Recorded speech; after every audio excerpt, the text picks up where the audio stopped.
ative o sino das notificações. Olá, meus ilustres amigos e amigas, bem-vindos a mais um vídeo no canal Verdades Ocultas da Bíblia. Vamos ao nosso segundo vídeo falando acerca das origens do monoteísmo no Israel antigo. Muitos irão argumentar que o monoteísmo é uma tradição religiosa que remontará aos tempos de Abraão, Isaque, Jacó, os descendentes dos patriarcas no Egito e aí por diante. Mas o que a arqueologia e a historiografia nos apresentam são cenários, questões muito diferentes daquelas que são alegadas na narrativa bíblica, principalmente quando falamos de um período específico conhecido como Idade do Ferro. A Idade do Ferro no Levante, no território sírio-palestino, começa por volta de 1200 a.C. 1200 antes da Era Comum. A Idade do Ferro 1 entre 1200 e 1000 a.C. A Idade do Ferro 2 A e B entre 1700 a.C. A Idade do Ferro C entre 700 e 586 a.C., antes da Era Comum. E como era a religião de Israel nesse período? Especificamente analisando desde a Idade do Ferro 1. A nossa referência bibliográfica está aparecendo para você na tela. A obra aclamada do professor PhD Jonathan Michael Golden. Estaremos estudando a sua obra na página 248. Eu estarei lendo e fazendo alguns comentários. Outras referências bibliográficas também estarão aparecendo para vocês aqui na tela. Vamos à leitura. A religião de Israel, durante grande parte da Idade do Ferro, foi, na verdade, sincrética. Por outras palavras, combinou ideias e práticas de diversas tradições diferentes.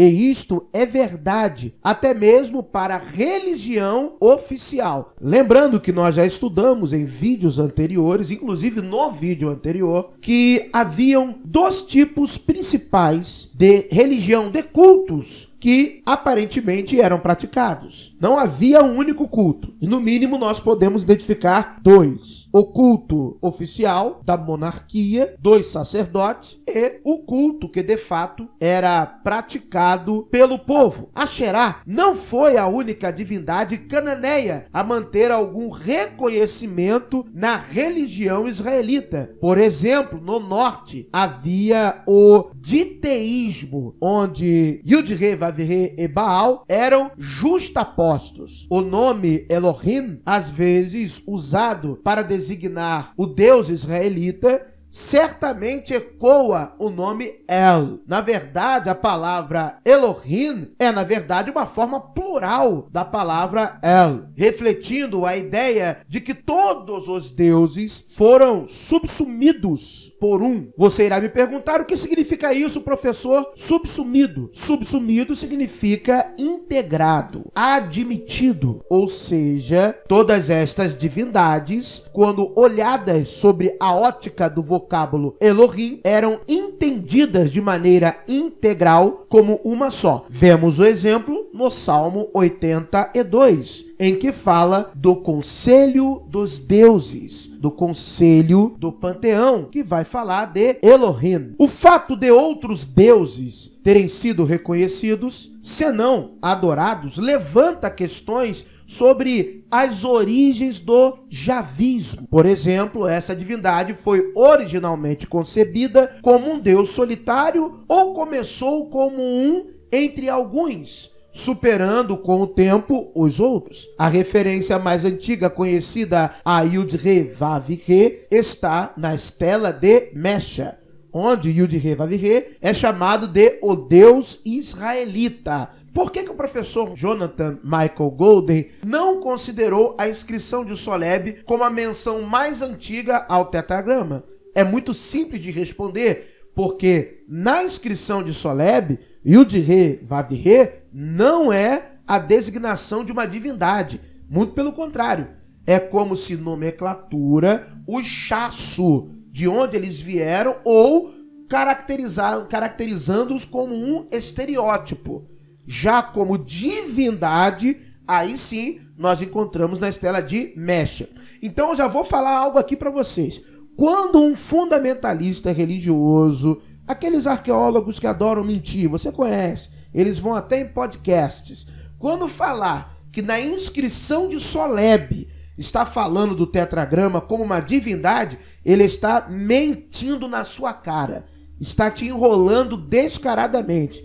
Na inscrição de Soleb, Yud-Heh-Vav-Heh não está sendo ali descrito como uma divindade, mas é um nome para caracterizar um designativo para os chaço. Isso é importante. Leia a obra do PhD, do professor Daniel Flaming, onde ele vai tratar de Yahweh na inscrição de Soleb. Essa obra, esse livro, foi publicado em 2021. Até certo ponto, o problema pode ser interpretado como uma questão de até que ponto o controle da prática religiosa foi centralizado. Será que a monarquia tinha mesmo esse controle? Será que a monarquia conseguia impor um culto oficial a um Deus único? Claro que não. Por exemplo, parece que tanto Yud-Heh-Vav-Heh quanto El foram reconhecidos no Reino do Sul, onde havia um controle ainda maior sobre a religião do que no norte. À medida que o javismo oficial emergiu, muitas práticas populares,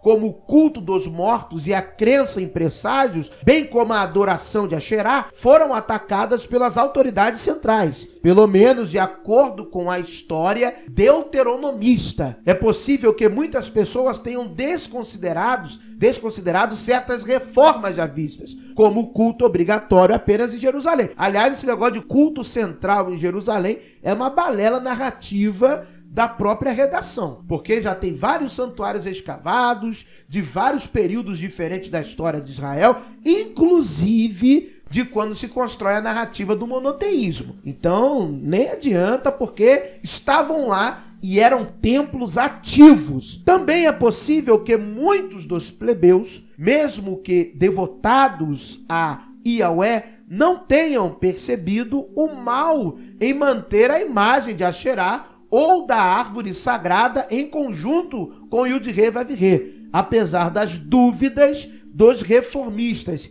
Isso aqui é importante. A árvore da vida, eu já mostrei aqui diversas vezes, a árvore da vida, quem é, o que é? É a deusa Asherá. Pode perguntar até o mais fundamentalista, pode perguntar até o seu arqueólogo, sua guia de viagem preferida aí, que gosta de falar umas enrolação acerca da Bíblia. Árvore da vida. O que é a árvore da vida? Deusa Asherá. Ela é a árvore da vida. Então, por exemplo, este foi um elemento que não conseguiu se eliminar do texto bíblico. Não conseguiu se retirar isso da redação bíblica, porque estava enraizada na cultura popular. Árvore da vida. Dá-se outro sentido, dá-se outra conotação, dá-se outro tipo de estilo redacional, mas retirá-la não foi possível. A evolução do monoteísmo como ideia, portanto, implicou a expulsão de outras divindades que tinham sido adoradas tanto pelos cananeus como pelos israelitas. E, portanto, foi um processo gradual, não um evento único. Lembrando que todos são cananeus. Quando o professor Jonathan Michael Golden, ele faz a separação entre israelitas e cananeus, quem lê a obra dele conhece, israelitas estão falando ali do período já consolidado, monárquico das tribos, a partir das dinastias do Reino do Norte, de Onri e Acabe por aí. Então já há a designação de chamar ali aquele povo de Israel. Quando falamos de cananeus, estamos falando do período anterior a estas monarquias. É só nesse sentido, porque no sentido genético, antropológico, histórico, todos são cananeus. Todos, isso aí é genética, todos são cananeus. Tanto El quanto Baal parecem ter resistido por algum tempo. Mas de longe, a mais persistente e controversa das divindades cananeias foi Asherá, pois ela foi a última a ir e parecia bastante relutante em partir. Embora muitos estudiosos da Bíblia tenham tendido a acreditar nas afirmações deuteronomistas que favoreciam um único Deus desde o início, há agora evidências de formas alternativas de prática religiosa que não podem ser ignoradas. Inclusive, na obra do professor Jonathan Michael Golden, você tem todas as referências bibliográficas que falam acerca destas evidências. E se você assiste o canal Verdades Ocultas da Bíblia, você já viu mais de 100 vídeos aqui no canal, porque são mais de 800 vídeos que eu já produzi, só de Antigo Testamento, mais de 200 vídeos em que você viu comigo diversos achados arqueológicos que não se resume ao templo de Arad, não se resume a Yahvé e a Asherá de Samaria, mas a tantos e tantos outros que abordamos aqui. Gostou dessa aula? Espero que sim. Tem alguma sugestão de vídeo? Deixa aqui nos comentários. Muito obrigado por terem assistido a mais um vídeo no canal Verdades Ocultas da Bíblia. Que o verdadeiro Deus abençoe a todos. Se você, por alguma razão, não crê em um Deus, que a sorte e a fortuna lhe acompanhe. But if I lay down and I play dead and I stay dead, maybe you'll get sick of being the monster out of my head, under my bed. Think you're something out of my nightmares, standing right there. But if I lay down and I play dead and I stay dead, then will you get bored of killing? Silhouettes of you are like a taunt. Never really know just what you want.